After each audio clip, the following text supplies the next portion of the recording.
ഈ ഇൻസ്റ്റിറ്റ്യൂഷൻ നമ്മൾ മാപ്പിലിട്ട് ഇതെവിടെയാണെന്ന് ലൊക്കേറ്റ് ചെയ്യാനായിട്ട് it was very difficult. And when we reach there we found that the facility is too bad. അതായത് ഇങ്ങനെ ഒരു ഇൻസ്റ്റിറ്റ്യൂഷൻ അവിടെ കണ്ടത് ഓൾവേസ് സാൽവേ മേരിയുടെ ടീമിൽ കൊടുക്കുന്ന അഡ്വൈസ്, നിങ്ങളുടെ ഒരു ഫ്രണ്ടോ നിങ്ങളുടെ സ്വന്തം ബ്രദറോ നിങ്ങളുടെ അടുക്കൽ അഡ്വൈസ് ചോദിച്ചാൽ എന്തു പറയുമോ അതാണ് ഓരോ ക്ലയൻറ്റിനോടും പറയേണ്ടത്. അപ്പോൾ പലപ്പോഴും ഇത് അവരെ വേറുള്ള ഇല്ലീഗലെന്നോ അല്ലെങ്കിൽ ഈവൻ ഡ്രഗ് ട്രാഫിക്കിങ്ങിൽ പോലും കുട്ടികൾ ഉൾപ്പെട്ടിട്ടുള്ള കേസുകൾ പല രാജ്യങ്ങളിലും റിപ്പോർട്ട് ചെയ്യപ്പെട്ടിട്ടുണ്ട്. ഇതാണ് അയർലൻഡിലോട്ട് ആൾക്കാരെ അട്രാക്ട് ചെയ്യുന്നത്. പക്ഷേ കേരളത്തിൽ നിന്ന് പോകുന്ന കുട്ടികളെല്ലാം ഈ നല്ല യൂണിവേഴ്സിറ്റികളിലും നല്ല ഇൻസ്റ്റിറ്റ്യൂഷൻസിലും ആണോ ജോയിൻ ചെയ്യുന്നത്? എപ്പോഴും നമ്മൾ എക്സ്പീരിയൻസിൽ നിന്ന് പഠിക്കുന്നില്ല. എക്സ്പീരിയൻസ് വന്നു കഴിയുമ്പം it is always A blame game that happens. പക്ഷെ നമ്മൾക്ക് അവിടെ ആ ഫെസിലിറ്റി കണ്ടപ്പോൾ ഇത്രയും പൈസ കൊടുത്ത് നമ്മുടെ നാട്ടിൽ നിന്ന് പഠിക്കാൻ പോകുന്ന ഒരു കുട്ടി അവിടെയാണോ പഠിക്കേണ്ടത് എന്ന് തോന്നി. We said no to them. അപ്പോൾ ആ ഒരു പോയിന്റിൽ മാത്രമേ നമ്മുടെ ഇവിടെ നമ്മൾ റിയലൈസ് ചെയ്യുകയുള്ളൂ this country is now becoming strict. അവരുടെ അജണ്ട തന്നെ അതായിരിക്കാം. Now they need people, they taking everyone. It's a very difficult question to answer actually. കാരണം ഇതിന് എന്ത് മറുപടിയാ പറയണ്ടേ? കാരണം ഇവരുടെ ലക്ഷ്യം അവിടെ സെറ്റിൽ ചെയ്യുക എന്നുള്ളതാണ്. പഠനം എന്നുള്ളത് അവർ അതിനൊരു മാർഗമായിട്ട് മാത്രമേ കൺസിഡർ ചെയ്യുന്നുള്ളൂ. അപ്പോൾ അതൊരു എളുപ്പമുള്ള ചോദ്യമല്ല. അതിനൊരു ഡെഫിനറ്റ് ആൻസർ പറയാൻ പറ്റുമെന്നും തോന്നുന്നില്ല.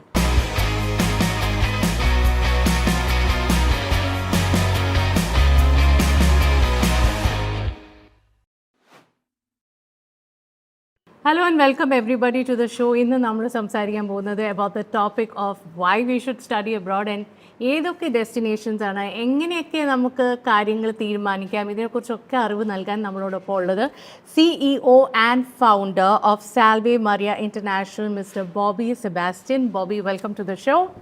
Thank you. ബോബി ഈ ഇൻസ്റ്റിറ്റ്യൂഷൻ തുടങ്ങിയത് 2007 that's like a really long time ago. അപ്പോൾ ഇത്രയും വർഷത്തെ അനുഭവത്തിൽ I would like you to share anecdotes or experiences. ആ സമയത്ത് ഇക്കോസിസ്റ്റം എങ്ങനെയായിരുന്നു? ഈ ഒരു സ്റ്റഡി എബ്രോഡ് മേഖലയിൽ എങ്ങനെയായിരുന്നു? ആൻഡ് ഇപ്പോഴതെങ്ങനെയാണ് മാറിയിരിക്കുന്നത്? സോ 2007 സാൽവേ മരിയ എന്നുള്ള ബ്രാൻഡ് ഞങ്ങൾ എസ്റ്റാബ്ലിഷ് ചെയ്തത്, and that was in Pala in Kottayam district of Kerala. So 2007 നമ്മൾ training, language training, IELTS training എന്നുള്ള ഒരു ഫെസിലിറ്റി ആയിട്ടാണ് സ്റ്റാർട്ട് ചെയ്തത്. And we came into the study abroad industry in 2009 and we started the facility for study abroad in Pala itself. അപ്പോൾ 2007 കാലഘട്ടത്തിൽ ഞങ്ങളുടെ training സെൻറ്ററിൽ വരുന്ന മുഴുവൻ കുട്ടികളും നേഴ്സസ് ആയിരുന്നു. അപ്പോൾ അവർക്ക് പഠനമല്ലായിരുന്നു ലക്ഷ്യം, അവരുടെ ലക്ഷ്യം ജോലി എന്നുള്ളതായിരുന്നു. അപ്പോൾ ഈ 2007 കഴിഞ്ഞ് മുന്നോട്ട് വരുന്ന സമയങ്ങളിൽ വിദ്യാർത്ഥികളുടെ നമ്പർ പതുക്കെ കൂടി വരുന്നതായിട്ട്, പഠനത്തിന് വേണ്ടി പോകുന്ന ആൾക്കാരുടെ നമ്പരും കൂടി വന്നു തുടങ്ങി. 2008-2009 കാലഘട്ടത്തിലൊക്കെ എത്തിയപ്പം വിദേശ പഠനം എന്നുള്ളത് കൂടുതൽ ആൾക്കാർ അതിലൊരു താല്പര്യം പ്രകടിപ്പിക്കുകയും അന്ന് UK, ന്യൂസിലാൻഡ് ഒക്കെ പോലുള്ള ഡെസ്റ്റിനേഷൻസ് ആയിരുന്നു കൂടുതൽ പോപ്പുലർ ആയിട്ടുണ്ടായിരുന്നത്. അപ്പോൾ അങ്ങനെ ഒരു ഇൻട്രസ്റ്റ് കൂടി വന്ന സമയത്താണ് ഇത് ഒരു നല്ല മേഖലയാണെന്നും അല്ലെ ഇതിൽ ഒരുപാട് വിദ്യാർത്ഥികൾക്ക് സപ്പോർട്ട് ചെയ്യാനായിട്ട് സാൽവേ മരിയയ്ക്ക് സാധിക്കുമെന്നും ഹാൻഡ് ഇൻ ഹാൻഡ് കൊണ്ടുപോകാൻ പറ്റുന്ന രണ്ട് മേഖലകളാണ് എന്നുള്ളൊരു അണ്ടർസ്റ്റാൻഡിങ്ങിൽ നമ്മൾ സ്റ്റഡി അബ്രോഡ് എന്ന് പറയുന്ന ഫെസിലിറ്റി 2009 സ്റ്റാർട്ട് ചെയ്തു. ഇപ്പോൾ കുട്ടികൾ എല്ലാവരും ഇപ്പോൾ സ്റ്റഡി അബ്രോഡ് ഒരു ഓപ്ഷനായിട്ട് കരുതുകയാണ്. പക്ഷേ ഇന്ത്യയിൽ തന്നെ നമുക്ക് ഒത്തിരി ഓപ്ഷൻസ് ഉണ്ട്. ആൻഡ് എസ്പെഷ്യലി നല്ല നല്ല പ്രൈവറ്റ് കോളേജസ് ഉണ്ട് which give you comparative rates, may be much lesser. അപ്പോൾ എന്തുകൊണ്ട് കുട്ടികൾ പുറത്തു പോയി പഠിക്കണം എന്നുള്ളൊരു ചോദ്യം ആദ്യമേ മനസ്സിലുണ്ടായി. ഇപ്പോൾ എൻ്റെ മകളാണെങ്കിലും പുറത്തു പോയി പഠിക്കണോ വേണ്ടയോ എന്നുള്ളൊരു ഡെസിഷനുണ്ട്, ആദ്യത്തെ decision. What do you think works in favor of studying abroad? I would say we live in a globalized world, so there shouldn't be restrictions of boundaries. കാരണം ഇന്നത്തെ കുട്ടികൾ അങ്ങനെ ഒരു നാട്ടിൽ തന്നെ അവർ സെറ്റിൽ ചെയ്യണമെന്നോ അല്ലെങ്കിൽ അവർ ഒരു 18-ാം വയസ്സിൽ അവർ ഒരിക്കലും ഒരു ഡെസിഷൻ എടുക്കുന്നില്ല, ഞാൻ ഇവിടെയാണോ ജീവിക്കാൻ പോകുന്നത്, വേറൊരു നാട്ടിലാണോ ജീവിക്കാൻ പോകുന്നത്. അപ്പോൾ വിദേശ വിദ്യാഭ്യാസം എന്നുള്ളത് ഗ്ലോബലൈസ്ഡ് വേൾഡിലേക്ക് നമ്മളെ പ്രിപ്പയർ ചെയ്യുന്നു. ഇപ്പോൾ ഇന്ത്യയിലെ വിദ്യാഭ്യാസം തീർച്ചയായിട്ടും മികച്ചതാണ്. ഒരിക്കലും ഈ മേഖലയിൽ നിൽക്കുന്നത് കൊണ്ട് ഒരഭിപ്രായം എനിക്കില്ല. ഇന്ത്യയിലെ വിദ്യാഭ്യാസത്തിന് കുഴപ്പമുണ്ടെന്നോ അല്ലെങ്കിൽ ഇന്ത്യയിൽ പഠിക്കരുതെന്നോ ഉള്ളൊരു അഭിപ്രായമില്ല. അപ്പോൾ ഇന്ത്യയിലെ വിദ്യാഭ്യാസം കുട്ടികളെ ഏത് നിലയിൽ അവരുടെ ഭാവിയിലേക്ക് പ്രിപ്പയർ ചെയ്യുന്നോ അതേപോലെ തന്നെ വിദേശത്തെ വിദ്യാഭ്യാസം തീർച്ചയായിട്ടും അവരെ മികച്ച പ്രോഗ്രാമുകൾ, മികച്ച യൂണിവേഴ്സിറ്റികൾ അവരെ ഒരു ഗ്ലോബലൈസ്ഡ് വേൾഡിലേക്ക് അവരെ പ്രിപ്പയർ ചെയ്യുന്നു. അപ്പോൾ globalisation and preparing for the globalised world എന്നുള്ളത് സ്റ്റഡി അബ്രോഡിൻ്റെ വലിയൊരു അഡ്വാൻറ്റേജ് ആയിട്ടാണ് ഞാൻ കൺസിഡർ ചെയ്യുന്നത്. You are preparing for this particular era. So study abroad prepares you for this world. Actually post internet ഏജും അത് കഴിഞ്ഞ് പോസ്റ്റ് കോവിഡ് ഇറയും കൂടി കഴിഞ്ഞപ്പോഴത്തേക്കും I think world has become much smaller. ഇന്ന് ഞാൻ എൻ്റെ കുഞ്ഞുങ്ങൾ കാണുന്ന മെറ്റീരിയലും അവർക്ക് കിട്ടുന്ന അറിവുകളും ഓഫ് കോഴ്സ് സോഷ്യൽ മീഡിയയിലൂടെ ആയിരിക്കും, അതിനൊക്കെ ഫിൽറ്റേഴ്സും പ്രോസ് ആൻഡ് കോൺസ് ഒക്കെ ഉണ്ട്. പക്ഷെ എന്നാലും there is no barriers left.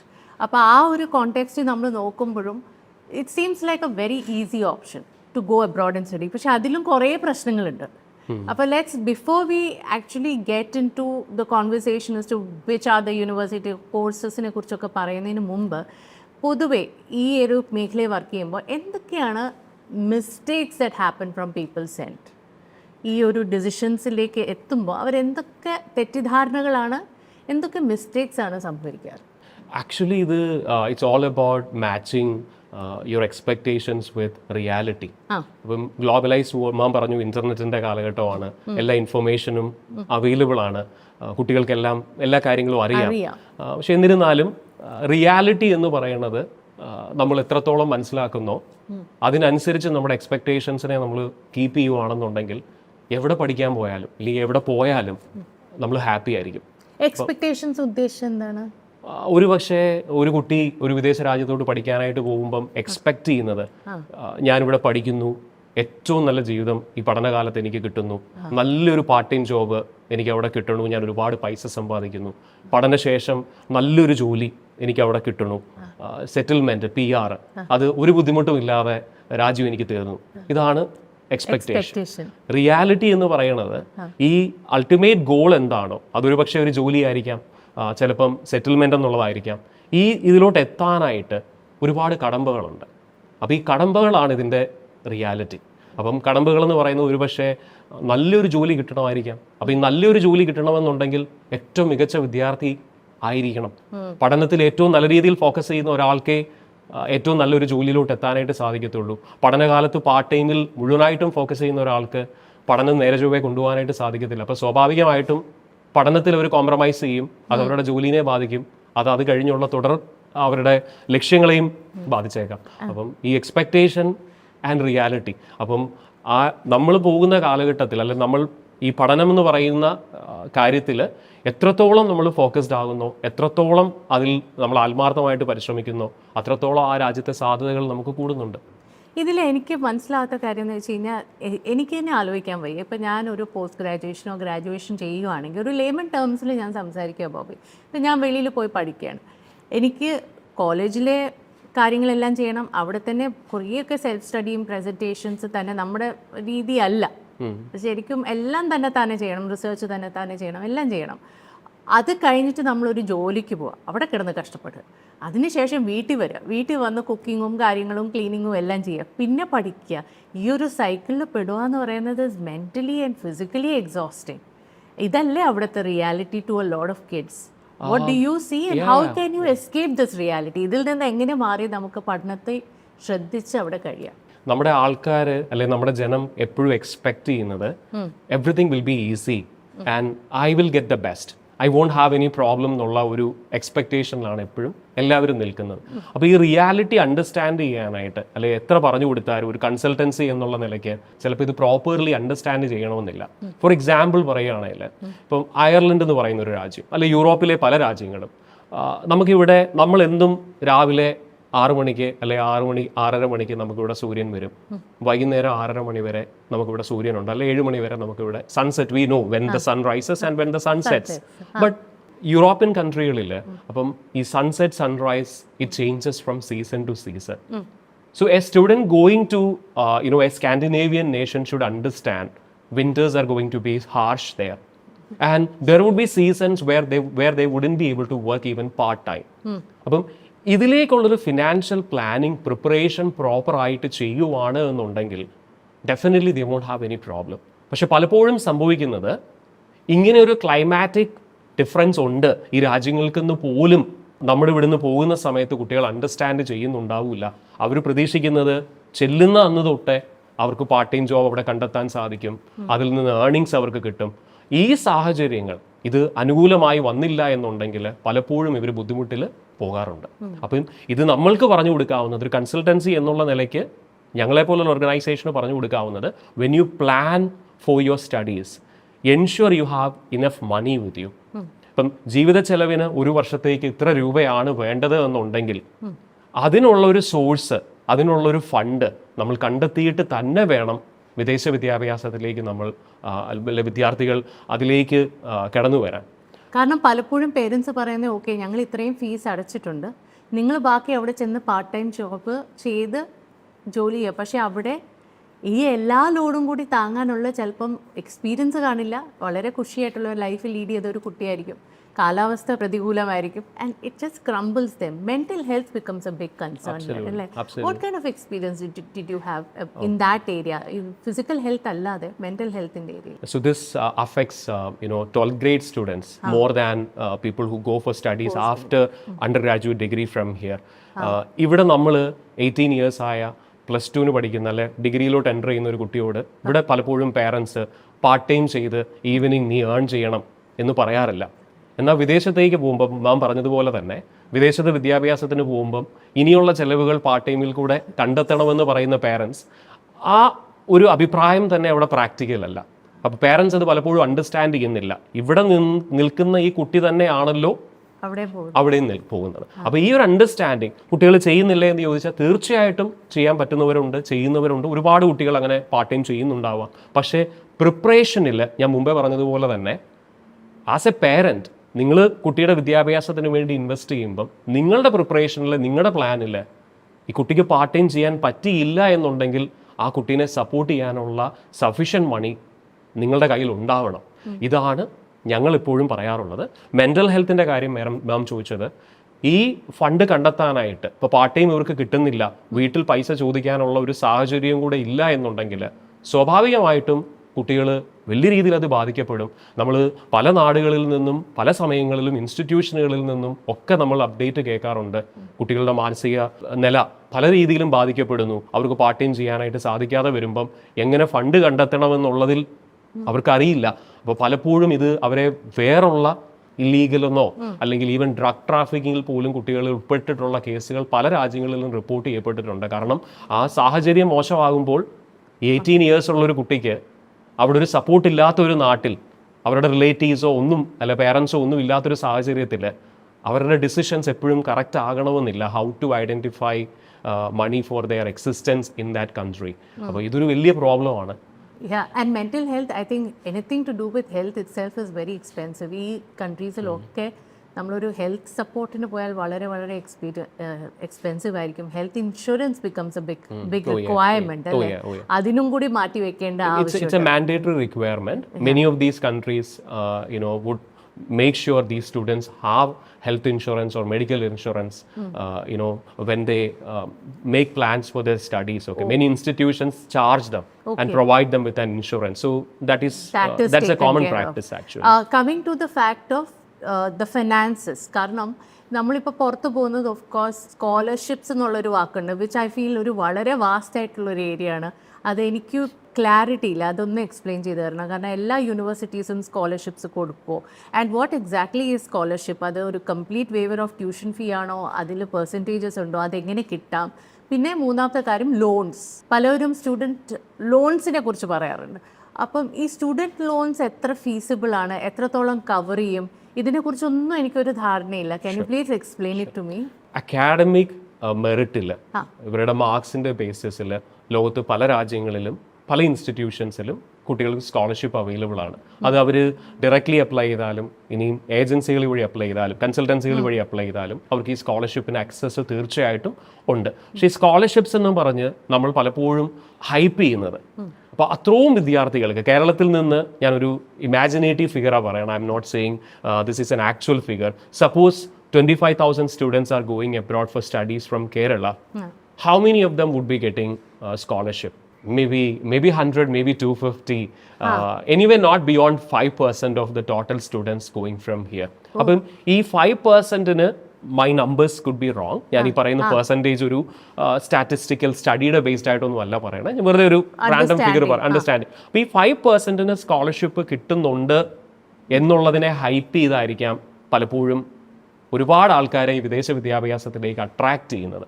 Okay, അപ്പോൾ അതിൻ്റെ ഒരു റിയാലിറ്റി എന്ന് പറയുന്നത് ചെറിയൊരു വിഭാഗത്തിന് മാത്രമേ ഈ സ്കോളർഷിപ്പ് സക്സസ്ഫുൾ ആകുന്നുള്ളൂ.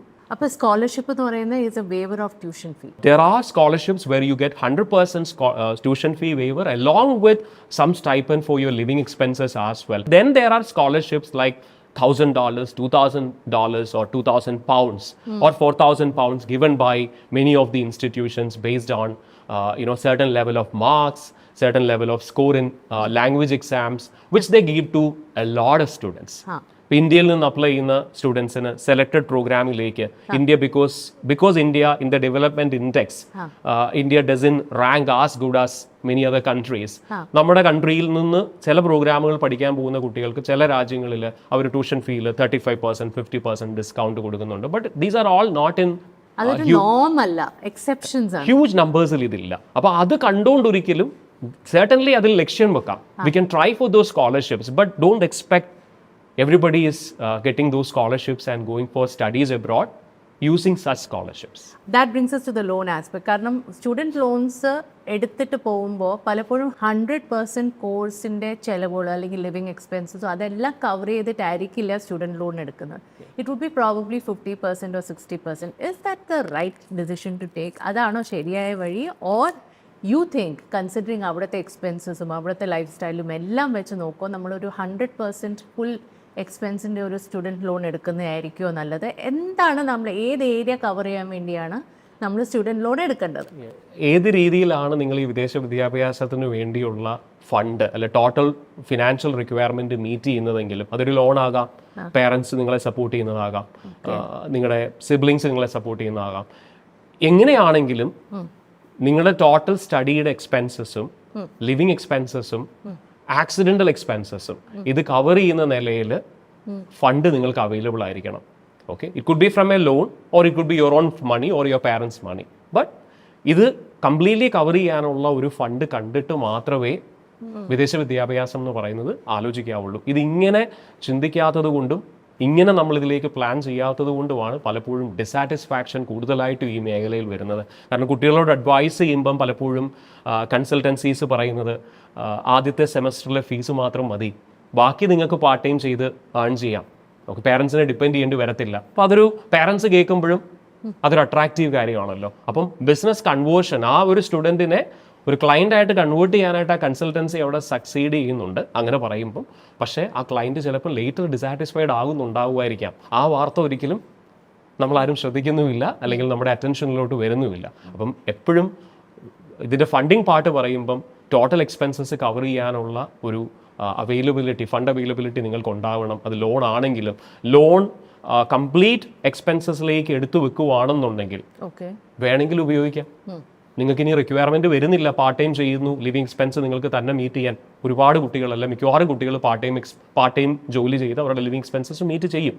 അപ്പം അങ്ങനെ ചെയ്യുന്നുണ്ട് എന്നുണ്ടെങ്കിൽ ഈ ഫണ്ട് ഉപയോഗിക്കേണ്ട, ഈ ലോൺ നിങ്ങൾ വിനിയോഗിക്കേണ്ട, അപ്പോൾ ഇൻട്രസ്റ്റ് പേ ചെയ്യേണ്ടതായിട്ടും വരുന്നില്ല. അപ്പോൾ ശരിക്കും പറഞ്ഞാൽ നമ്മളൊരു സ്ഥലത്തേക്ക് പോകുമ്പോൾ നമുക്ക് ആ ഒരു കാലയളവിന് വേണ്ടി നമുക്ക് ചിലവാകാൻ പോകുന്ന പൈസയുടെ കണക്കെടുത്തിട്ട് ആ ടോട്ടൽ പൈസ അത് ലോണായിട്ടോ അല്ലെങ്കിൽ ഫാമിലിയോ എല്ലാ സപ്പോർട്ട് വെച്ചിട്ട് ഒരു ബൾക്ക് സം നമ്മുടെ കയ്യിൽ ഉണ്ടായിരിക്കണം. In A nutshell. Absolutely.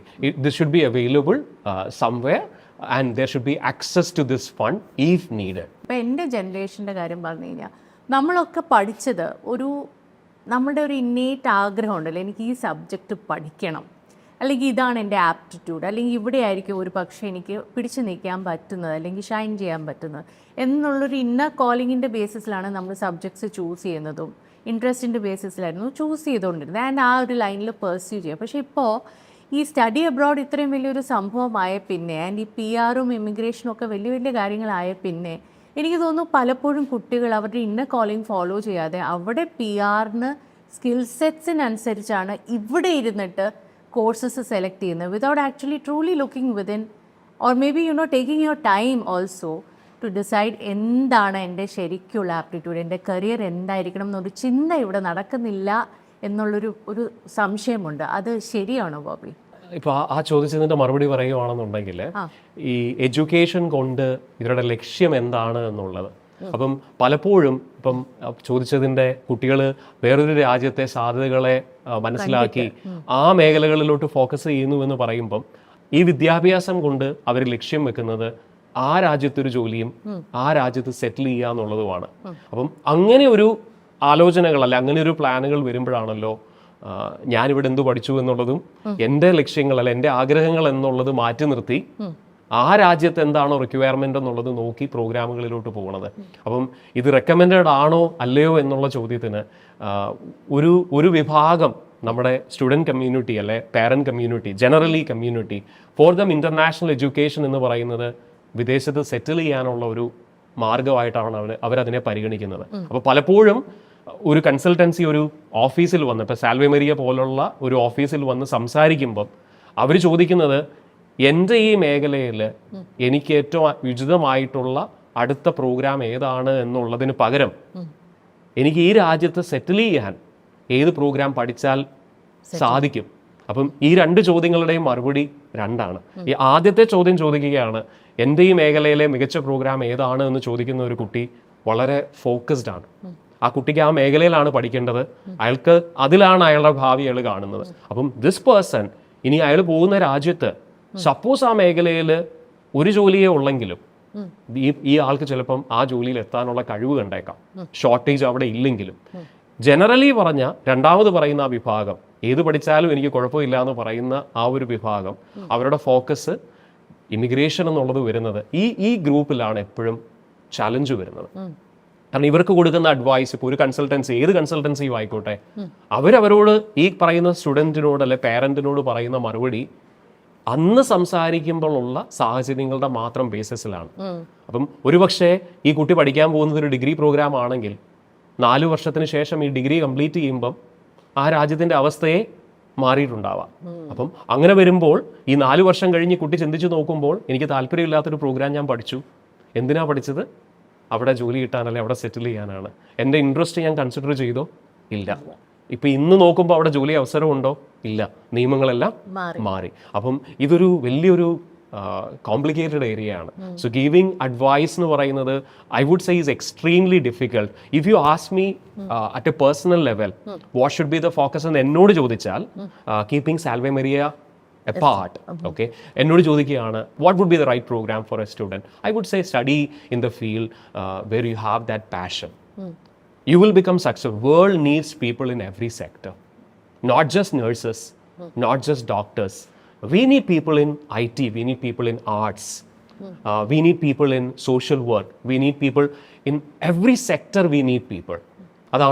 അങ്ങനെയാണല്ലോ ലോകം മുന്നോട്ട് പോകുന്നത്. അപ്പം നമ്മളുടെ ഇവിടെ പക്ഷേ വിദേശ വിദ്യാഭ്യാസം ലക്ഷ്യം വെക്കുന്ന കുട്ടികൾ പലപ്പോഴും താല്പര്യപ്പെടുന്നത് അവിടുത്തെ റിക്വയർമെന്റ് അനുസരിച്ച്. It's a very difficult question to answer actually.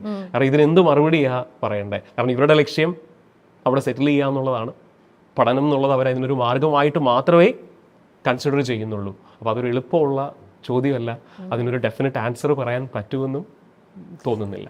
അതുപോലെ ഒരു വലിയൊരു ഇഷ്യൂ എനിക്ക് ഓർമ്മയുണ്ട്, ഒരു 2-3 വർഷം മുമ്പായിരുന്നു തോന്നുന്നു, കാനഡയിൽ ഒരു സെറ്റ് ഓഫ് കോളേജസ് അടച്ചിട്ട് കുറേ അധികം കുട്ടികൾ, അതിനകത്ത് മലയാളികളുണ്ടായിരുന്നു, പക്ഷേ കുറേയൊക്കെ പഞ്ചാബീസ് ആയിരുന്നു. അപ്പോൾ ഞാൻ ഒരിക്കൽ ബോംബെ എയർപോർട്ടിൽ നിന്നിട്ടപ്പോൾ അവിടെ ഒരു ഫാമിലി വന്നിരുന്നു. വളരെ ഉൾപ്രദേശത്തു നിന്ന് പഞ്ചാബിൽ നിന്ന് വന്ന് അവരവരുടെ മകളെ അയക്കുകയാണ് കാനഡയിലേക്ക്. ആൻഡ് അവർക്ക് ആ കുട്ടിക്കും ഇംഗ്ലീഷ് തീരെ അറിയില്ല.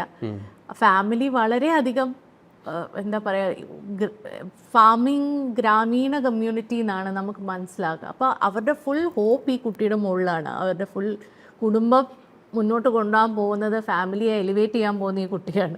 പക്ഷെ ആ കുട്ടി ഭയങ്കര നൈവാണ്. അപ്പോൾ ഇങ്ങനെ ഒരു ബാക്ക്ഗ്രൗണ്ട് ഉണ്ട്. പ്രത്യേകിച്ച് നമ്മൾ സിറ്റിയിലെ കുട്ടികളെ ഒഴിവാക്കിയാൽ, ഒരു തീരെ നാട്ടിൽ അങ്ങനത്തെ ഒരു സ്ഥിതി അല്ലെങ്കിലും എന്നാൽ തന്നെ ഒരു ഉൾപ്രദേശത്തു നിന്ന് വരുന്ന കുട്ടികൾ, അല്ലെങ്കിൽ കേരളത്തിൻ്റെ അത്രയും ഡെവലപ്ഡ് അല്ലാത്ത ഏരിയാസ് എന്നുള്ള കുട്ടികൾ, അവരെന്താണ് ശ്രദ്ധിക്കേണ്ടത്? This is for them too. ഇപ്പോൾ പറഞ്ഞ ആ ഒരു എക്സാമ്പിളിൽ നിന്ന് തന്നെ അതിനൊരു മറുപടി പറയാം.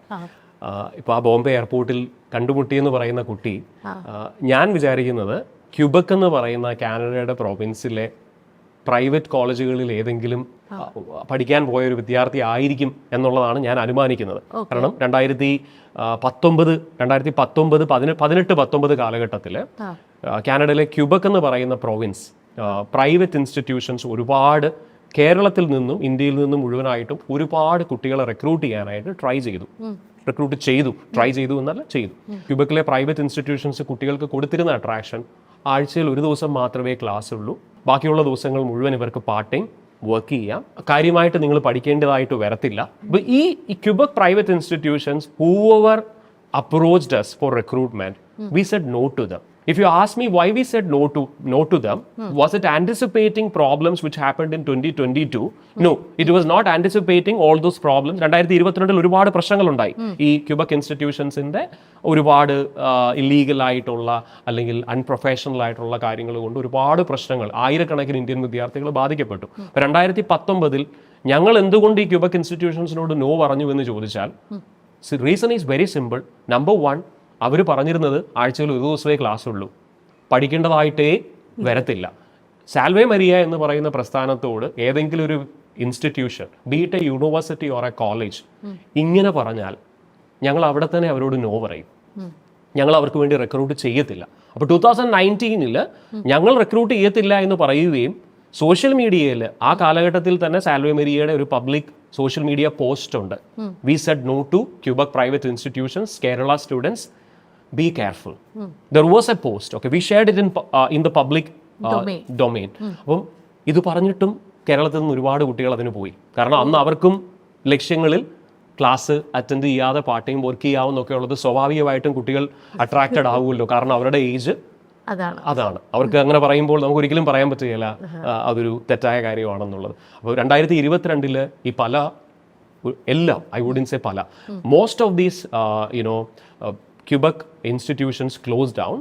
Okay, government decided to close down because they were not maintaining quality, they were not providing education.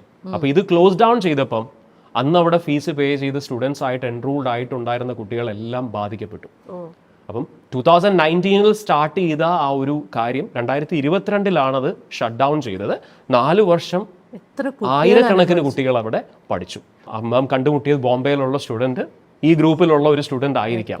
Right. അപ്പം ഇത് എല്ലാ കാലത്തും എല്ലാ രാജ്യങ്ങളിലും നിലനിന്നിരുന്ന കാര്യങ്ങളാണ്. കറൻ്റ്ലി ഇപ്പോൾ ഫോർ എക്സാമ്പിൾ പറയുകയാണെങ്കിൽ നമ്മളിപ്പോൾ എല്ലാവരും കാനഡ പറയുമ്പം എല്ലാവർക്കും എക്സ്പീരിയൻസ് നമുക്ക് കിട്ടിയത് കൊണ്ട് Canada, of course political reasons also were there, ഒക്കെ behind Canada's decision to control international student numbers. Political reasons ഉണ്ടെന്നും നമുക്ക് തീർച്ചയായിട്ടും അതിനകത്ത് പറയാം. ഇമിഗ്രേഷൻ ഒരു ഹോട്ട് സബ്ജക്റ്റായി, പൊളിറ്റിക്കൽ കറക്റ്റ്, അതൊരു ഓഫ് കോഴ്സ് അതൊരു റീസൺ ആണ് കാനഡയുടെ മാറ്റങ്ങളിൽ. അപ്പം കാനഡ ഇന്ന് എല്ലാവരും സംസാരിക്കുന്നുണ്ട്, കാരണം നമ്മുടെ മുന്നിൽ അതിൻ്റെ കണ്ടു. Okay, but we are not talking about what will happen in certain other destinations maybe 3 years or 4 years from now. കാരണം എപ്പോഴും നമ്മൾ എക്സ്പീരിയൻസിൽ നിന്ന് പഠിക്കുന്നില്ല. 2023 ഈ പീക്ക് നമ്പേഴ്സ് ഹിറ്റ് ചെയ്തപ്പം, റെക്കോർഡ് സെറ്റിംഗ് നമ്പേഴ്സ് അച്ചീവ് ചെയ്തപ്പം എല്ലാവരും സെലിബ്രേറ്റ് ചെയ്തു, ഇൻസ്റ്റിറ്റ്യൂഷൻസ് സെലിബ്രേറ്റ് ചെയ്തു, കൺസൾട്ടൻസീസ് സെലിബ്രേറ്റ് ചെയ്തു. പക്ഷെ നമ്മൾ മറന്നുപോയത് ഈ റെക്കോർഡ് സെറ്റിംഗ് നമ്പേഴ്സിലോട്ട് എത്തിയപ്പോൾ ഈ കുട്ടികൾ പോയ പ്രോഗ്രാമുകൾ എന്ത് കൈൻഡ് ഓഫ് പ്രോഗ്രാമുകളായിരുന്നു. ഇപ്പോൾ 2022 2023 ഇൻസ്റ്റിറ്റ്യൂഷൻസ് ഇന്ത്യയിൽ നിന്നുള്ള ഡിമാൻഡ് കനേഡിയൻ എഡ്യൂക്കേഷന് കൂടുന്നുണ്ട്, അവർക്ക് സപ്ലൈ ചെയ്യാൻ പറ്റുന്നതിൽ കൂടുതൽ ഡിമാൻഡ് ഉണ്ട് എന്ന് അണ്ടർസ്റ്റാൻഡ് ചെയ്തുകൊണ്ട് പല ഇൻസ്റ്റിറ്റ്യൂഷൻസും അവർ പുതിയ ബാച്ചസ് ഓഫ് പ്രോഗ്രാംസ് സ്റ്റാർട്ട് ചെയ്തു. അപ്പം ഒരു പുതിയ പ്രോഗ്രാം സ്റ്റാർട്ട് ചെയ്യുമ്പോൾ അത് എഞ്ചിനീയറിങ്ങിൻ്റെ ഒരു കോർ എഞ്ചിനീയറിംഗ് പ്രോഗ്രാമോ ഹെൽത്തിലുള്ള ഒരു കോർ പ്രോഗ്രാമോ ആണ് എന്നുണ്ടെങ്കിൽ തീർച്ചയായിട്ടും അതിന് ലാബ് ഫെസിലിറ്റീസ് വേണം, അതിൻ്റെ അപ്രൂവൽ പ്രോസസ്സ് ലോങ് ആണ്, ഇൻഫ്രാസ്ട്രക്ചർ വേണം. അവർ ചെയ്തത്, I'm talking about Canadian institutions, I'm not blaming them, I'm just sharing, the insights. Many of them, what they did is they started management programs, they started project management where they would take in students from any background, they started international business management, whatever you studied prior, you can apply for this. They started health management, whatever you studied in health, this is the program for you. ഈ പ്രോഗ്രാമിന്, ഈ management എന്നുള്ളത് ടൈറ്റിലിൽ വരുന്ന ഈ പ്രോഗ്രാമിനെല്ലാം common ആയിട്ടുള്ള ഒരു element class റൂമും ലെക്ചററും ചെയേഴ്സും മതി, വേറെ റിക്വയർമെന്റ്സ് ഇല്ല. What would be the future അല്ലേ? ഈ പ്രശ്നങ്ങൾ വേറെയുള്ള കൺട്രികളിൽ വന്നേക്കാവോ? Ireland actually is a very upcoming destination. Lot of Kerala students are now going to Ireland. So how is Ireland? Everybody would say It's a very good place. Ireland is an excellent place to be in. Ireland has extremely good universities. World top ranked universities. Ireland has only a very few institutions. It's a small country of around 50 lakh people. ഈ കുറച്ച് യൂണിവേഴ്സിറ്റികളെ ഉള്ളൂ എന്നുണ്ടെന്ന് പറയുമ്പോഴും നല്ല വിദ്യാഭ്യാസം അവിടെയുണ്ട്, നല്ല institutions അവിടെയുണ്ട്. ഇതാണ് അയർലൻഡിലോട്ട് ആൾക്കാരെ അട്രാക്ട് ചെയ്യുന്നത്. പക്ഷേ കേരളത്തിൽ നിന്ന് പോകുന്ന കുട്ടികളെല്ലാം ഈ നല്ല യൂണിവേഴ്സിറ്റികളിലും നല്ല ഇൻസ്റ്റിറ്റ്യൂഷൻസിലും ആണോ ജോയിൻ ചെയ്യുന്നത്? അപ്പം ഈ ചോദ്യം, ഞാനിപ്പോൾ ചോദിക്കുന്ന ചോദ്യം, ഒരുപക്ഷെ 2030 2028 ആൾക്കാർ പറയുമായിരിക്കാം അയർലൻഡിൽ പോയ കുട്ടികൾ സ്ട്രഗ്ലിംഗ് ആണ്. കാനഡയിൽ നമ്മൾ പറഞ്ഞതുപോലെ തന്നെ ഒരുപക്ഷെ 2-3 വർഷത്തിനപ്പുറത്ത് നമ്മളിത് കേൾക്കുമായിരിക്കാം. കാരണം നമ്പേഴ്സ് ഭയങ്കരമായിട്ട് കറൻ്റ്ലി ഗ്രോ ചെയ്യുന്നുണ്ട്. അപ്പോൾ ഈ നമ്പേഴ്സ് ഗ്രോ ചെയ്യുന്നത് ഈ നല്ല ഇൻസ്റ്റിറ്റ്യൂഷൻസിലാണോ ഗ്രോ ചെയ്യുന്നത്? നോ. അവരുടെ കപ്പാസിറ്റി അവരവിടെ ഇൻക്രീസ് ചെയ്യുന്നില്ല. അവരുടെ അഡ്മിഷൻ റിക്വയർമെൻറ്റ്സ് അവർ ലോവർ ചെയ്തിട്ടില്ല. അപ്പം കറൻ്റ്ലി മാർക്സ് കുറവുള്ള, ഒരുപാട് ബാക്ക്ലോഗ്സ് ഉള്ള ഒരു വീക്ക് സ്റ്റുഡൻറ്റ് അയർലൻഡിന് പോകണമെന്ന് താല്പര്യപ്പെട്ടാൽ അയർലൻഡിലെ 1-2 ഇൻസ്റ്റിറ്റ്യൂഷൻസ് മാത്രമേ അവരെ അക്സെപ്റ്റ് ചെയ്യുള്ളൂ. That brings me to Germany. ഇപ്പോൾ എല്ലാ Russian focus is on Germany. And കേരളത്തിൽ തന്നെ നമ്മൾ എവിടെ നോക്കിയാലും നമുക്ക് German speaking, German B2 levels അല്ലേ, അത് ക്ലിയർ ചെയ്യാനുള്ള കോഴ്സസും അക്കാഡമീസും ഒക്കെയാണ്. ഈ ഒരു നമ്മൾ കാനഡ അനുഭവം വെച്ച് നോക്കിയാൽ നമ്മൾ ഇപ്പോൾ ജർമ്മനിയുടെ സിറ്റുവേഷൻ എങ്ങനെയാണ് ബോബി പേഴ്സണലി കാണുന്നത്? അപ്പോൾ ഇവിടെ ജർമ്മനിക്ക് പഠിക്കാൻ പോകുന്ന കുട്ടികൾ പല ലെവലിലുള്ള പ്രോഗ്രാമുകൾക്ക് പോകുന്നുണ്ട്. സാൽവേ മെറിയയ്ക്ക് സ്റ്റഡി പ്രോഗ്രാംസ് എന്നുള്ളത് മാത്രമേ സർവീസസ് ഉള്ളൂ. ഇപ്പോൾ ഓസ് ബിൽഡിംഗ് എന്ന് പറയുന്ന പ്രോഗ്രാമോ AU പെയറിംഗ് എന്ന് പറയുന്ന പ്രോഗ്രാമോ ഇതൊന്നും നമുക്ക് അവൈലബിലിറ്റി ഇല്ല. ഇതെല്ലാം വർക്ക് ഇൻ്റഗ്രേറ്റഡ് ആണ്. അപ്പോൾ അതൊരു ഡിഫറെൻറ്റ് കൈൻഡ് ഓഫ് പ്രോഗ്രാമാണ്. അപ്പം അതിലോട്ടും I definitely will add a few things related to those programs. Okay, ജർമ്മനിയിൽ പഠിക്കാൻ പോകുന്ന കുട്ടികളോട് സാൽവേ മെറിയ കഴിവതും അഡ്വൈസ് ചെയ്യാനായിട്ട് ട്രൈ ചെയ്യുന്നത്, ജർമ്മനി ഒരു ജർമ്മൻ സ്പീക്കിംഗ് കൺട്രി ആയതുകൊണ്ട് ജർമ്മൻ ലാംഗ്വേജ് സ്കിൽസ് ഇംപ്രൂവ് ചെയ്യാതെ നിങ്ങൾക്ക് ആ കൺട്രിയിൽ സക്സസ്ഫുൾ ആകാനുള്ള സാധ്യതകൾ വളരെ കുറവാണ്. കാരണം ഇവിടുന്ന് പഠിക്കാൻ പോകുന്ന ബാച്ചിലേഴ്സ് ഡിഗ്രിയും മാസ്റ്റേഴ്സ് ഡിഗ്രിയും പഠിക്കാൻ പോകുന്ന കുട്ടികളെല്ലാം പഠിക്കുന്നത്, exceptions are there, but almost all of them would be studying in English programmes run by German universities. So their programs are in English, but they are studying in a German university. അപ്പം ഈ പ്രോഗ്രാമുകൾ complete ചെയ്യുമ്പം when they come into the job market, their German skills would be necessary. They studied in English. They studied in Germany, but the medium was English. അപ്പോൾ സ്വാഭാവികമായിട്ടും പഠനശേഷം ജോലി അന്വേഷിക്കുമ്പം German skills എന്നുള്ളത് തീർച്ചയായിട്ടും അവിടെ ഇമ്പോർട്ടൻ്റ് ആയിരിക്കും. അതായത് നമ്മൾ പഠിക്കാൻ പോകുമ്പോൾ നമ്മൾ ജർമ്മൻ പറയണം അല്ലെങ്കിൽ ജർമ്മൻ നല്ലോണം അറിഞ്ഞിരിക്കണം എന്ന നിർബന്ധമില്ല. ജർമ്മൻ വേണ്ട. IELTS അല്ലെങ്കിൽ PT സ്കോർ ഉണ്ടെന്നുണ്ടെങ്കിൽ. പക്ഷേ എഞ്ചിനീയറിംഗിനൊക്കെ കുറേ കുട്ടികൾ പോകാറുണ്ടല്ലോ മാസ്റ്റേഴ്സ് ലെവലിൽ. Is that safe an option? Absolutely. ജർമ്മനിയിൽ പബ്ലിക് യൂണിവേഴ്സിറ്റീസും പ്രൈവറ്റ് യൂണിവേഴ്സിറ്റീസും ഉണ്ട്. അപ്പോൾ പബ്ലിക് യൂണിവേഴ്സിറ്റീസിലെ മാസ്റ്റേഴ്സ് പ്രോഗ്രാമിന് ട്യൂഷൻ ഫീ വളരെ നോമിനൽ എമൗണ്ട്, നമ്മൾ യൂഷ്വലി പറയുന്നത് ഫ്രീ ആണെന്നാണ്, പക്ഷേ ചെറിയ amount maybe 500 euros or 1000 euros ഒക്കെ ഫീസ് ആയിട്ട് വരാം. So the fees is usually not there. Okay, maybe only this small amount would be there. അപ്പോൾ ജർമ്മൻ പബ്ലിക് യൂണിവേഴ്സിറ്റികളിലെ മാസ്റ്റേഴ്സ് പ്രോഗ്രാമുകൾ പഠിക്കുന്ന കുട്ടികൾ തീർച്ചയായിട്ടും വേൾഡിലെ ഏറ്റവും best, you know, German technology is famous across the world. ഒക്കെ അപ്പം തീർച്ചയായിട്ടും അവർ നല്ല പ്രോഗ്രാമുകളാണ് നൽകുന്നത്. പക്ഷേ ജോബ് മാർക്കറ്റിലോട്ട് ഇവർ എൻട്രി ചെയ്യുമ്പോൾ ഈ ജർമ്മൻ സ്കിൽസ് സ്വാഭാവികമായിട്ടും നമ്മൾ പ്രതീക്ഷിക്കുന്നത് 1 ഇയറിൻ്റെ അല്ലെങ്കിൽ whatever the duration of the masters programme is, they are studying it, they are interacting with people during that time, and post studies they are getting 18 months of stay back. So during that time definitely they would improve എന്നുള്ളതാണ് expect ചെയ്യുന്നത്. പക്ഷെ ചിലപ്പോൾ reality different. എല്ലാ രാജ്യങ്ങളും അവർക്ക് skill shortage വളരെ വലിയ രീതിയിലുള്ളപ്പോൾ they will be very welcoming.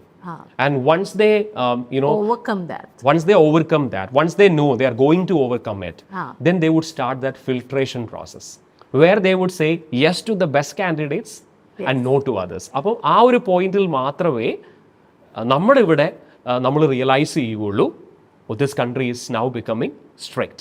അവരുടെ അജണ്ട തന്നെ അതായിരിക്കാം. Now they need people they're taking everyone. So we get a lot of proposals actually from institutions, suggesting we could become partners and recruit.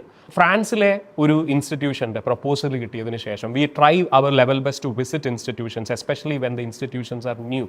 അപ്പം ഞങ്ങൾ ഇവരോട് പറയാതെ we thought we would go to their campus and see how the facility is. ഈ institution നമ്മൾ മാപ്പിലിട്ട് ഇത് എവിടെയാണെന്ന് locate ചെയ്യാനായിട്ട് it was very difficult. And when we reach there we found that the facility is too bad. അതായത് ഇങ്ങനെ ഒരു institution അവിടെ കണ്ടത് അത് വളരെ ചെറിയൊരു ഫെസിലിറ്റി, ഒരു കോഫി ഷോപ്പിന്റെ മുകളിൽ റൺ ചെയ്യുന്ന ഒരു institution, may be 2-3 class room അവർക്ക് കണ്ടേക്കാം. ഫ്രഞ്ച് ഗവൺമെന്റ് അവർക്ക് അപ്രൂവൽ കൊടുത്തിട്ടുണ്ടായിരിക്കാം ഇൻസ്റ്റിറ്റ്യൂഷൻ എന്നുള്ള നിലയ്ക്ക് പ്രോഗ്രാംസ് റൺ ചെയ്യാനായിട്ട്. പക്ഷെ നമ്മൾക്ക് അവിടെ ആ ഫെസിലിറ്റി കണ്ടപ്പോൾ ഇത്രയും പൈസ കൊടുത്ത് നമ്മുടെ നാട്ടിൽ നിന്ന് പഠിക്കാൻ പോകുന്ന ഒരു കുട്ടി അവിടെയാണോ പഠിക്കേണ്ടത് എന്ന് തോന്നി. We said no to them. അപ്പം ആസ് എ പോളിസി ഞങ്ങൾ പുതിയ ഇൻസ്റ്റിറ്റ്യൂഷൻസ് നമുക്ക് പ്രപ്പോസൽ വന്നാൽ we try to check properly and we don't associate with everyone coming our way. But students, അവർക്ക് പലപ്പോഴും പാരീസിലെ ഒരു institution near to a big shopping mall എന്ന് പറയുമ്പോൾ അവർക്കത് എക്സൈറ്റിംഗ് ആണ്. ഫെസിലിറ്റി അവർ കയറി നോക്കുമ്പോൾ വെബ്സൈറ്റിൽ ചിലപ്പോൾ ഒരുപക്ഷെ കാണിച്ചിരിക്കുന്നത് ആ ഫുൾ ബിൽഡിംഗ് ആയിരിക്കാം. ഒരിക്കലും ഇവർ റിയലൈസ് ചെയ്യുന്നുണ്ടാവില്ല ആ ഫുൾ ബിൽഡിങ്ങിൻ്റെ ഏതോ ഒരു പോർഷനിലുള്ള 2-3 റൂം മാത്രമാണ് ഇവർ ഈ പറയുന്ന കോളേജ്. ഇൻ്റർനാഷണൽ ഇൻസ്റ്റിറ്റ്യൂഷൻസ് ചൂസ് ചെയ്യുമ്പോൾ ഈ ഒരു ഘടകം ക്വാളിറ്റി ചെക്ക് എന്ന് പറയുന്നത് എക്സ്ട്രീംലി ഇമ്പോർട്ടൻ്റ് ആണ്. ഇനിയും ഫ്രാൻസിൽ പഠിക്കാൻ പോകുന്ന കുട്ടികൾ, ജർമ്മനി നമ്മൾ പറഞ്ഞതുപോലെ തന്നെ പറയുവാണെങ്കിൽ ഫ്രഞ്ച് ലാംഗ്വേജ് ഇല്ലാതെ സർവൈവ് ചെയ്യാനായിട്ട് എക്സ്ട്രീംലി ഡിഫിക്കൽട്ടാണ്. ഈ ഇൻട്രസ്റ്റിംഗ് പാർട്ട് എന്ന് പറയുന്നത് കുട്ടികൾ പഠിക്കാൻ പോകുന്നതിൻ്റെ വലിയൊരു വിഭാഗവും ബിസിനസ് പ്രോഗ്രാമുകൾ പഠിക്കാനുമാണ് പോകുന്നത്. ബിസിനസ്, ഹോസ്പിറ്റാലിറ്റി, ഈ സെക്ടേഴ്സിൽ ലോക്കൽ ലാംഗ്വേജ് ഇല്ലാതെ ഒരു തരത്തിലും സർവൈവ് ചെയ്യാൻ പറ്റില്ല. ഇതിപ്പം ഇൻ്റർനെറ്റ് ഇത്രയും പോപ്പുലറായ ഈ കാലഘട്ടത്തിൽ, ഇത്രയും കണക്റ്റഡ് ആയിട്ടുള്ള വേൾഡിൽ സ്റ്റിൽ ഇങ്ങനത്തെ കാര്യങ്ങൾ സംഭവിക്കുന്നുണ്ട് എന്നുണ്ടെങ്കിൽ we all should think. That brings me also to this question of ethical dilemma. ഇപ്പോൾ നമ്മളൊരു ഓൺട്രപ്രണർ എന്ന നിലയ്ക്ക് നമ്മൾ വർക്ക് ചെയ്യുമ്പോൾ എവിടെയാണ് ആ ഏറ്റവും അധികം ഒരു ഡിലമ ഫേസ് ചെയ്യുന്നത്? Of course, one is the feedback and the judgment. That's a very tricky question. But judgment, നമ്മൾ ഫീഡ്ബാക്ക് കൊടുക്കുക, അല്ലെങ്കിൽ നമ്മൾ സജഷൻസ് കൊടുക്കുക, അഡ്വൈസ് കൊടുക്കുക, അതൊരു പോയിന്റ് ആണ്. അതല്ലാതെ is there any other space where you feel that dilemma? Study abroad എന്ന് പറയുന്നത് പ്രോമിസ് ചെയ്താൽ ഈസി ആയിട്ട് ക്ലയൻറ്റിനെ കൺവേർട്ട് ചെയ്യാൻ പറ്റുന്ന ഒരു മേഖലയാണ്. അപ്പം ഞങ്ങൾ ഇതുവരെ ഓൾവേസ് സാൽവേമേരിയുടെ ടീമിൽ കൊടുക്കുന്ന അഡ്വൈസ്, നിങ്ങളുടെ ഒരു ഫ്രണ്ടോ നിങ്ങളുടെ സ്വന്തം ബ്രദറോ നിങ്ങളുടെ അടുക്കൽ അഡ്വൈസ് ചോദിച്ചാൽ എന്തു പറയുമോ അതാണ് ഓരോ ക്ലയൻറ്റിനോടും പറയേണ്ടത്. Don't ever lie to anyone. This is what we tell everyone. അപ്പം ഇവിടെ ടീമിൽ നിന്ന് എപ്പോഴും കേൾക്കുന്ന ജനറൽ ഫീഡ്ബാക്ക് എന്ന് പറയുന്നത്, when you tell all the facts and when you are not promising, how do you convert students? Because what they expect from you is promise. What they expect from you is, you telling them everything will be all right. We don't do that. So this is the problem. Even in this 18th year, I'm confused. Okay, എനിക്ക് personally അറിയത്തില്ല നമ്മൾ promise കൊടുക്കുവാണോ ചെയ്യേണ്ടത് അതോ സത്യമാണോ പറയേണ്ടത്. Because when you tell the truth, you lose business. Okay, many a time people wouldn't be ready to accept it and then connect with you for their further requirements. Okay, but we've been doing this, Salve Maria as a company, ഞങ്ങൾ പല സമയങ്ങളിലും ഈ ചിന്തകൾ വന്നാലും ഞങ്ങൾ വീണ്ടും തീരുമാനിക്കും we wouldn't change. Okay, we will continue to tell people the facts and we've been doing well actually. This is our, as I said, this is our 18th year. We have 19 branches. We have a team of 200 plus and we've been doing all right. So we don't really bother about this. Okay, and our team doesn't work on targets. They, of course, their performance is monitored, okay, but we never tell them every student coming to you should be converted. No, because we sometimes wouldn't have the program suiting that student. We sometimes wouldn't be able to provide the best match for that student's requirements. So we don't really mind losing a student. ഇപ്പോൾ ഒരു 12ാം class കഴിയുമ്പോഴത്തേക്കും കുറേ international expos, fairs, even college സ്കൂൾസിൽ വരെ ഇങ്ങനെ fairs കാണാറുണ്ട്. അതിൽ rely ചെയ്യുക എത്ര കറക്റ്റാണ്? കാരണം അത് പല കോളേജസിൻ്റെ റെപ്രസെൻറ്റേറ്റീവ്സ് ആണ് വരുന്നത് അല്ലേ അവിടെ. What exactly happens there? So these expose and fairs തീർച്ചയായിട്ടും അതൊരു കുട്ടികളെ സ്റ്റഡി അബ്രോഡ് എന്നുള്ള കോൺസെപ്റ്റിലോട്ട് ഇൻട്രൊഡ്യൂസ് ചെയ്യുന്നുണ്ട്. ഇൻസ്റ്റിറ്റ്യൂഷൻസ്, കൺട്രീസ്, ഇതെല്ലാം ഇവർ ഫെമിലിയർ ആകുകയാണ്. അത് കൺസിഡർ ചെയ്യാം. തീർച്ചയായിട്ടും അങ്ങനെയുള്ള വെന്യൂസ് വിസിറ്റ് ചെയ്യുന്നത് ഹെൽപ്ഫുൾ തന്നെയായിരിക്കാം. കൺസൾട്ടൻസീസ് നടത്തുന്ന എക്സ്പോസ് ഉണ്ട്, കൺസൾട്ടൻസീസ് ജോയിൻ്റ് ആയിട്ട് നടത്തുന്നതുണ്ട്. അപ്പം പല രീതിയിലുള്ള എക്സ്പോസ് ചാനലുകൾ, പല ടെലിവിഷൻ ചാനലുകളും കറൻ്റ്ലി എക്സ്പോസ് അവർ പ്രൊമോട്ട് ചെയ്യുന്നുണ്ട്, അല്ലെങ്കിൽ അവർ തന്നെ അത് ഓർഗനൈസ് ചെയ്യുന്നുണ്ട്. അപ്പം പല രീതികളിൽ സ്റ്റഡി അബ്രോഡ് എക്സ്പോസ് കറൻ്റ്ലി നമുക്ക് അവൈലബിൾ ആയിട്ടുണ്ട്. ഇവിടെയെല്ലാം ഒരു familiarisation with the concept, familiarisation with universities and countries എന്നുള്ളത് അതേ നടക്കുന്നുള്ളൂ. കാരണം നിങ്ങൾ പോയി ഒരു ഇൻസ്റ്റിറ്റ്യൂഷൻ്റെ സ്റ്റാളിൽ പോയിട്ട് എന്ത് പ്രോഗ്രാം എനിക്ക് അവൈലബിൾ ആണ് എന്ന് ചോദിച്ചാൽ അവർ പറയും ഈ മേഖലയിലുള്ളവർക്ക് ഈ പ്രോഗ്രാം ഉണ്ട്. ആ പ്രോഗ്രാം ആണോ എനിക്ക് സൂട്ട് ആകുന്നതെന്ന് ചോദിച്ചാൽ അവിടെ ഇരിക്കുന്ന ആൾ തീർച്ചയായിട്ടും നിങ്ങളോട് പറയും my institution has all of these advantages. Okay, but in that 2 minutes 3 minutes conversation, that person would never be able to advise. It is not his fault actually. That person would never be able to tell you ഇതാണോ ideal എന്നുള്ളത്. അപ്പം familiarisation എന്നുള്ള ഒരു ആസ്പെക്റ്റിൽ നിന്നുകൊണ്ട് ഈ എക്സ്പോസും ഫെയർസും വളരെ helpful ആണ്. പക്ഷേ decision should always be taken after consulting A proper advisor, sitting with them for some time, understanding the course options, going through the content of the program. എന്തൊക്കെയാണ് അവിടെ പഠിക്കാനുള്ളത്, what are the career opportunities, ഇത് കഴിഞ്ഞ് ആ career opportunities എൻ്റെ ഭാവി പദ്ധതികളുമായിട്ട് match ചെയ്യുന്നുണ്ടോ. അപ്പം അതൊരു ടൈം ടേക്കിംഗ് പ്രോസസ്സാണ്. ഒരിക്കലും expos and fairs should not be considered as places where you take decision. Final decision should be taken after consulting with an advisor, visiting a consultancy, maybe multiple companies. I wouldn't say ഇപ്പോൾ സാൽവേ Maria മാത്രം visit ചെയ്ത് ഞങ്ങളുടെ ഒരു അഡ്വൈസറുമായിട്ട് സംസാരിച്ചിട്ടൊരു decision എടുക്കണമെന്നല്ല ഞാൻ suggest ചെയ്യുന്നത്. Multiple കമ്പനികൾ visit ചെയ്യുക, എല്ലാവരുടെയും അഡ്വൈസ് എന്താണെന്നുള്ളത് നോക്കുക, അതിലേറ്റവും ബെസ്റ്റ്. എല്ലാവരുടെയും റിക്വയർമെൻറ്റ്സ് ഡിഫറെൻ്റ് ആണ്. അപ്പം come to office, sit with an advisor, understand the options, maybe visit multiple consultancies and then take a decision. That brings me to again, ഒരു അച്ഛനും ഒരു മകളും അല്ലെങ്കിൽ ഒരു പേരൻറ്റും ഒരു കുട്ടിയും കൂടി വരുവാണ്. അവർ രണ്ടുപേർക്കും വളരെ ഡിഫറെൻറ്റ് ഔട്ട്ലുക്ക് ടു ലൈഫ്, അല്ലെങ്കിൽ അവരുടെ ആസ്പിറേഷൻസ്, അവരുടെ റിക്വയർമെൻറ്റ്സ് വളരെ ഡിഫറെൻ്റ് ആണെങ്കിൽ അതെങ്ങനെയാണ് കൈകാര്യം ചെയ്യുക? ചിലപ്പം അച്ഛൻ പറയണത് ഈ ഒരു കോഴ്സ് എടുക്കൂ, മകൻ പറയുന്നത് എനിക്ക് ഈ കൺട്രി വേണ്ട, എനിക്ക് ആ കൺട്രി മതി. ഇങ്ങനത്തെ ഒരു കോൺവെർസേഷൻ ഉണ്ടല്ലോ. പലപ്പോഴും കുട്ടികൾ ആംസ്റ്റർഡാമിനെ കുറിച്ച് വളരെ എക്സൈറ്റഡ് ആണ്. So but parents will not be comfortable with the idea of sending the kids to Amsterdam. So these kind of conflicts നിങ്ങളുടെ മുന്നിൽ തന്നെ ബ്രേക്ക് ഔട്ട് ചെയ്യുന്നത് നിങ്ങൾ കാണാറില്ല? അങ്ങനെയാണെങ്കിൽ how do you handle that? I'm just curious to know. Actually ഇപ്പം ഈ കഴിഞ്ഞ കുറച്ച് കാലങ്ങളായിട്ട് ഒരു ട്രെൻഡ് ബേസ്ഡ് ആണ് ഈ ഇൻഡസ്ട്രി. നമ്മൾ ഒരു 2010 ഇപ്പം മാം മുമ്പേ പറഞ്ഞ പോലെ ഇൻ്റർനെറ്റ് പോപ്പുലറായ കാലം നമ്മൾ പുറകോട്ട് പോവുകയാണെന്നുണ്ടെങ്കിൽ നമ്മൾ പലപ്പോഴും മറന്നേ പോയിട്ടുണ്ടാവുമായിരിക്കാം ഈ മൊബൈൽ ഫോൺസിൽ ഇൻ്റർനെറ്റ് ഇത്രയും കംഫർട്ടബിൾ ആയിട്ട് ആക്സസ് നമുക്ക് കിട്ടി തുടങ്ങിയത്. എനിക്ക് എക്സാക്ട് ഇയർ അറിയത്തില്ലെങ്കിൽ പോലും I am sure it was after 2012-13. അതിനു മുമ്പുള്ള കാലഘട്ടത്തിൽ അത്രയും കംഫർട്ടബിൾ ആക്സസ് ഉണ്ടായിരുന്നോ എനിക്കറിയില്ല. May be 2000. അപ്പോൾ ആ കാലഘട്ടത്തിൽ ഈ കൗൺസിലിംഗ് അല്ലെ കൺസൾട്ടേഷൻ എന്ന് പറഞ്ഞ് വരുന്ന ആൾക്കാർ കുറേ കൂടെ അവർ മറുപടികളിൽ അവർ തൽപരരായിരുന്നു. ഇന്നിപ്പോൾ പറയുമ്പോൾ കുട്ടികൾ ഇൻസ്റ്റഗ്രാം റീലുകളിൽ കൂടെയും യൂട്യൂബ് ഷോർട്സ് ഓർ യൂട്യൂബ് വീഡിയോകളിൽ കൂടെയും ഓൾറെഡി ഒരുപാട് ഇൻഫർമേഷൻ ഗ്യാദർ ചെയ്തതിന് ശേഷമാണ് ഓഫീസിൽ വരുന്നത്. അപ്പം പല കുട്ടികളുടെയും reasons for going abroad different ആണ്. ചില കുട്ടികൾ why are you going abroad എന്ന് ചോദിക്കുമ്പം അവർ വളരെ സിമ്പിളായിട്ട് മറുപടി പറയും, see I like that place, I done a lot of research about the place, it's really beautiful. അപ്പോൾ ഇതൊരു വാലിഡ് റീസൺ ആണോ എന്ന് അത് ആ കുട്ടിയുടെ കാഴ്ചപ്പാടിൽ അത് വാലിഡ് റീസൺ ആണ്. അപ്പം പഴയൊരു കോൺസെപ്റ്റിൽ ഒരു ടിപ്പിക്കൽ പാരൻറ്റിൻ്റെ ഒരു ആംഗിളിൽ നിന്ന് അതിനെപ്പറ്റി പറയുവാണെന്നുണ്ടെങ്കിൽ ഒരു ബ്യൂട്ടിഫുൾ പ്ലേസിലാണോ പഠിക്കാനായിട്ട് പോകേണ്ടത്? അപ്പം ഇതൊരു വലിയൊരു ആ ചോദിച്ച ചോദ്യത്തിൻ്റെ മറുപടി ആ കോൺഫ്ലിക്റ്റ് ഞാൻ പറഞ്ഞതിലും ഉണ്ടെന്നാണ് എനിക്ക് തോന്നുന്നത്. അപ്പോൾ ഇതിൻ്റെ അകത്തൊരു ഡിസിഷൻ എന്ന് പറയുന്നത് വളരെ ഡിഫിക്കൽട്ടാണ് രണ്ട് കൂട്ടരെയും കൂടെ. But we can definitely ask them this question, what is the goal? Are you looking for what is your goal? Are you looking for a good quality program? Okay. Or are you looking for a program where you would be studying in a university with a fancy sports club? Okay, so what exactly is your reason?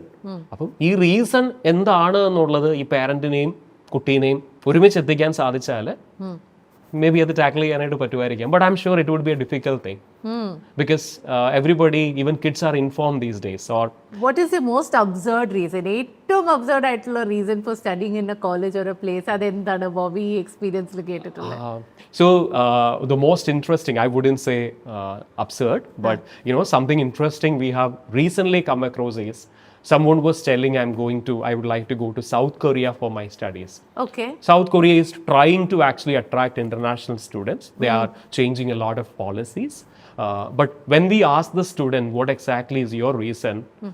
The student told us, BTS, the band. Oh, okay. So the student wanted to be in South Korea for studies because Of the band. Because of this band. Oh. Yeah. So, there are reasons like this, okay? And maybe there are students, when I was telling, the answer to the previous question, photo attracted me to that place. My friend posted a photo in Instagram from that place.